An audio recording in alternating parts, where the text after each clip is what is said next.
भगवत कुंद कुंद स्वामी ग्रंथराज 85 काज में वस्तु स्वभाव की व्याख्या करते हुए समझा रहे हैं। जीव स्वानुभूति के बल से कर्म के बंध को तोड़ने की क्षमता रखता है। जीव सुखी विभाव परिणामों के द्वारा कर्म बंदी की क्षमता रखता है। बंद स्थान जीव का सुखी परिणाम है और निर्जरा स्थान भी जीव का सुखी परिणाम है। पंच परमेष्टि आलम्बन है, परिणाम तुम्हारे ही है। सोपाधिक दृष्टि से देखते हैं तो शुभाशुभ परिणाम असद्भुत हैं। सुखी आत्मा में ही होते हैं, आत्मा के हैं, इसलिए सद्भुत हैं। शुभ परिणाम उन्हीं के अंदर हैं जिनके अंदर विषय कषाय की लीनता की कमी है। दुष्टों की गोष्ठी, शिष्टों से विरोध जो करता है, विषय कषाय में दृढ़ता है जिसके अशुभ परिणाम, अशुभ उपयोग, पंच परमेष्टि की आराधना, पांच पापों से दूर, आत्म धर्म पर लक्ष्य सु उपयोगी जीव है। जिसने संयम का धारण किया है, असंयम का त्याग किया है, विषय कषाय से शून्य है, सूत पदार्थों को जानने वाला है, ऐसा श्रमण जो है विरागता से युक्त, राग रहित वीतरागी है, वो शुद्ध उपयोगी है। बंध का अभाव जो करने वाला जीव है, पूर्ण बंध का अभाव करने की क्षमता किसी में है, उसका नाम है शुद्ध उपयोग। शुद्ध उपयोग के काल में जो पुण्याश्रव चल रहा है, शुद्ध उपयोग के काल में पुण्याश्रव चल रहा है, वह बंद स्थानीय है। इसलिए पूर्ण बंध का अभाव करने वाला कोई जीव है, वह आश्रव शून्य अयोग केवली भगवान। अयोग केवली भगवान, जहां आश्रव का पूर्ण अभाव है, आश्रव शून्य है, आश्रव शून्य है, संबर से युक्त है। महासंबर किसी के पास है, अयोग केवली भगवान। उस स्थान तक पहुंचने के लिए आज से ही, अभी से ही कषाय मंद करना पड़ेंगे। दो बातों पर ध्यान रखना पड़ेगा। कथनचित प्रशस्त परिणाम भी आत्म शांति को भंग करते हैं। कथनचित प्रशस्त परिणाम भी आत्म शांति को भंग करते हैं। पर सापेक्ष प्रशस्त परिणामों की दशा आत्म शांति को भंग कर रही है। जीव के इस बात को कहने के लिए, समझने के लिए बहुत क्षमता चाहिए।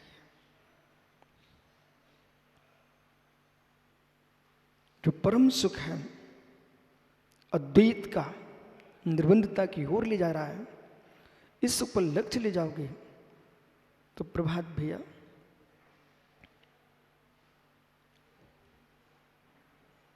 बौद्धिक स्तर आत्मिक है।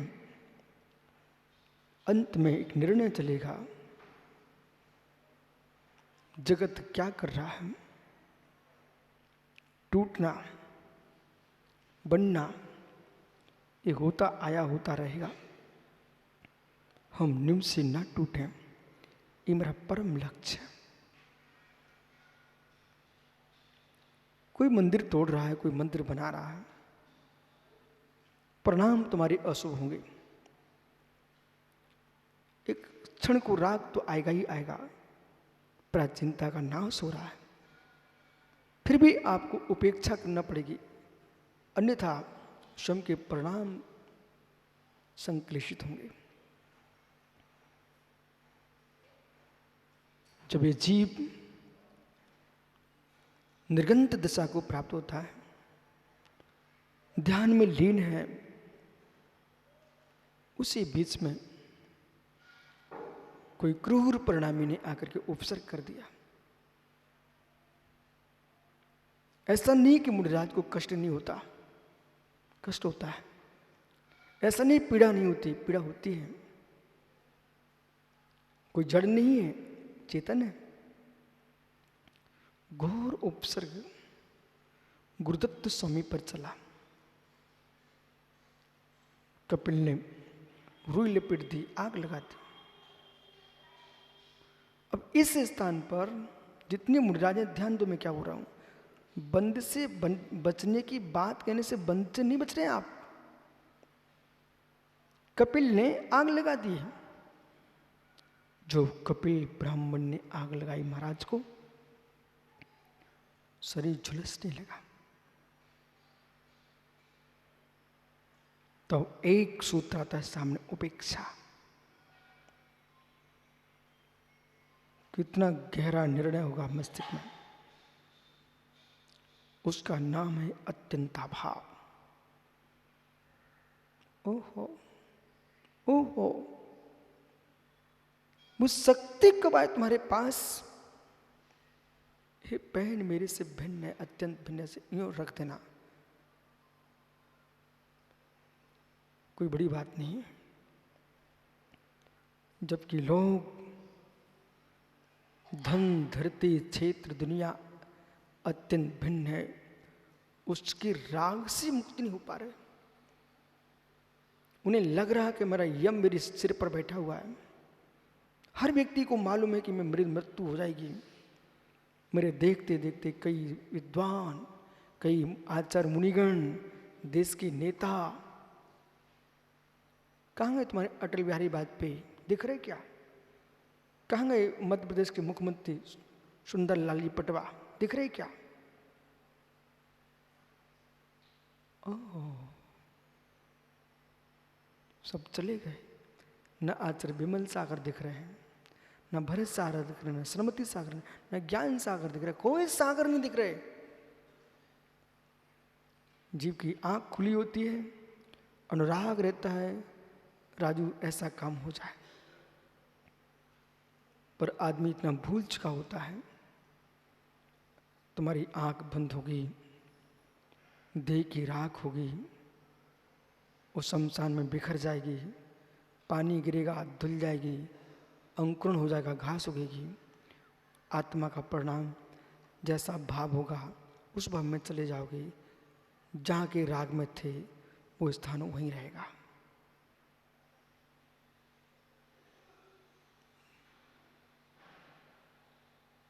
कल प्रणव सार के पिताजी चले गए, 2 दिन पहले संपूर्ण सारे पिताजी चले गए। क्या करोगे आप? कौन रोक सकता है? 8 दिन पहले विपिन सागर जी पिताजी चले गए। क्या करोगे आप? चाहे बेटी मुनि हो जाए, चाहे आचार्य हो जाए, तांत्रिक हो जाए, मांत्रिक हो जाए, कौन रोक पाते अपने पिता को जाते? इन तीनों मुनियों से पूछ लो। जब थे तो चिंता करते मेरे बेटा कहाँ साधना कर रहा होगा। अब कौन चिंता कर रहे हैं? अपने परिणाम के अनुसार अपनी पर्याय प्राप्त कर चुके हैं, उस पर्याय में मंगन है। ये तो मोह की विटंबना जीवित काल में है। बड़े बड़े राजे महाराज हुए, संपूर्ण भूखंड पर मेरा साम्राज्य दिखना चाहिए। सिकंदर भी चला गया, वो भी इसी काम के लिए भारत आया था। निर्गंथ मुनि दिगंबराचार्य भूखंडों को, क्षेत्रों को नहीं देखते हैं, वे निज आत्म प्रदेश को देखते हैं। मेरे आत्म प्रदेशों पर कहाँ तुम लिप्त हो रहे, किस क्षेत्र पर किसका कब्जा चल रहा है, ये देखो कि 148 कर्मों का कब्जा तुम्हारे आत्म प्रदेशों पर चल रहा है, उसे भगाइए ना। उसे भगाने में नानी की कहानी याद आती है। उसे भगाने के लिए कोशिश नहीं है, सामर्थ्य नहीं है, तब व्यक्ति समाज में लिप्त होता है।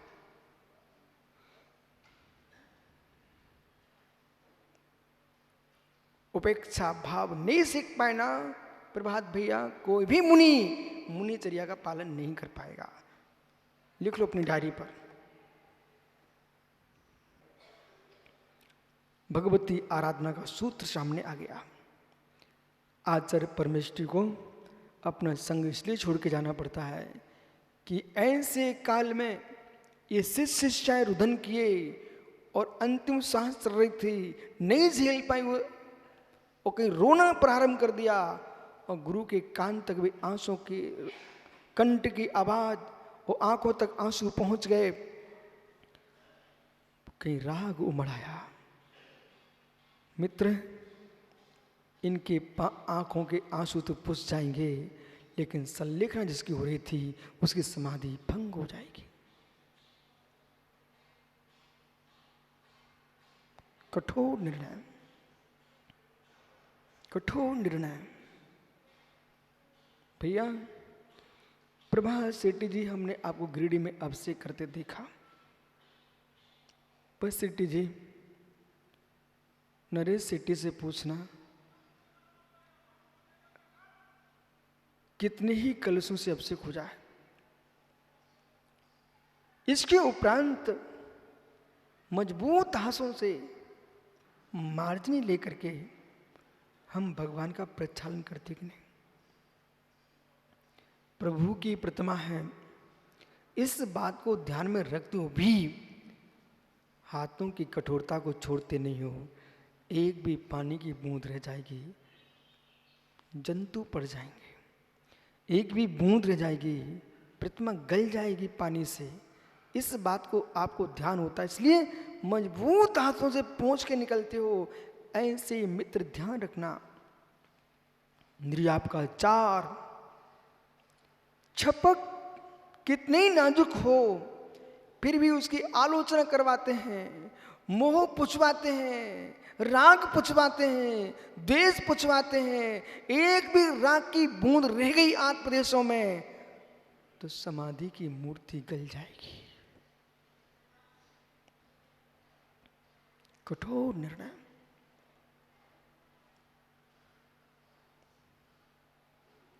कई बार मैं देखता हूं, यदि मित्र प्रभात भैया जगत की दुख सुनने बैठ जाओगे ना, आपका सिर फट जाएगा।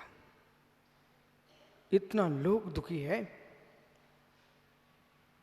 इतने लोग दुखी हैं, जगत के दुख सुनने बैठ गए ना। मैं तो कभी कभी सोचता हूं कि आचार्य विमल सागर महाराज जी का मस्तिष्क कितना विशाल था कि सबकी सुन लेते थे। हर व्यक्ति रोके जाता था। एक दिन उपेक्षा करना ही पड़ेगी।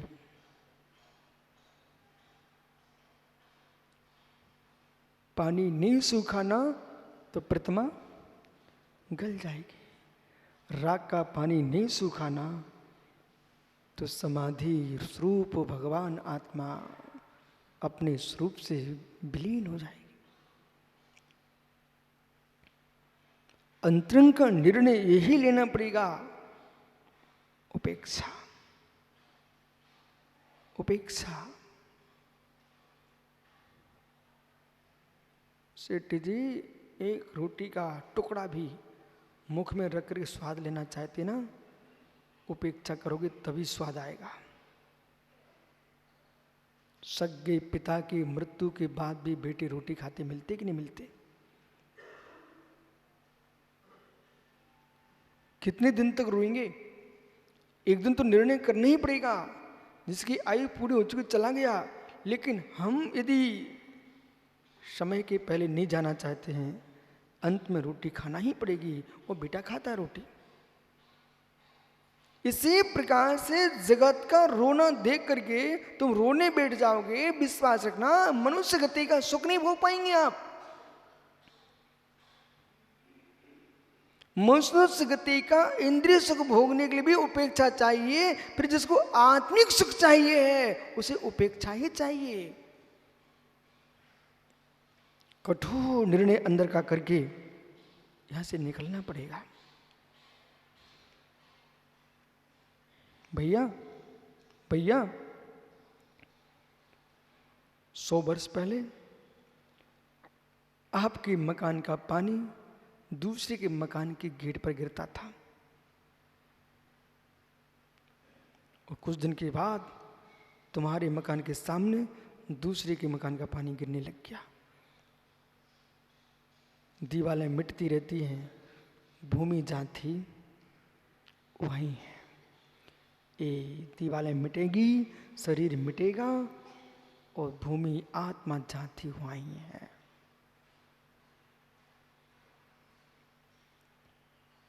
रोएंगे कौन? रोएंगे कौन? जिनको पुरानी दीवार की याद है।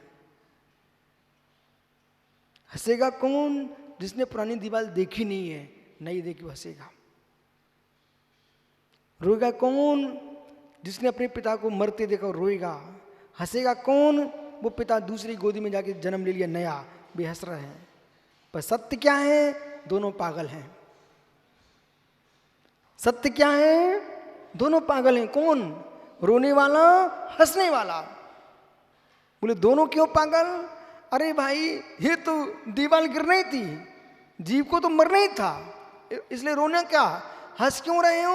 अरे मत हंसो, कहीं से गिरा के यहाँ आया है, तुमको हंसा रहा है, चिंता मत करो, यहां भी रो आएगा, कुछ दिन रुक जाओ। इसलिए जम किंची उपन्नो तस्य विनाशो भवदीयमेणे परिणाम स्वरूपेणे न किंच भी शाश्वती।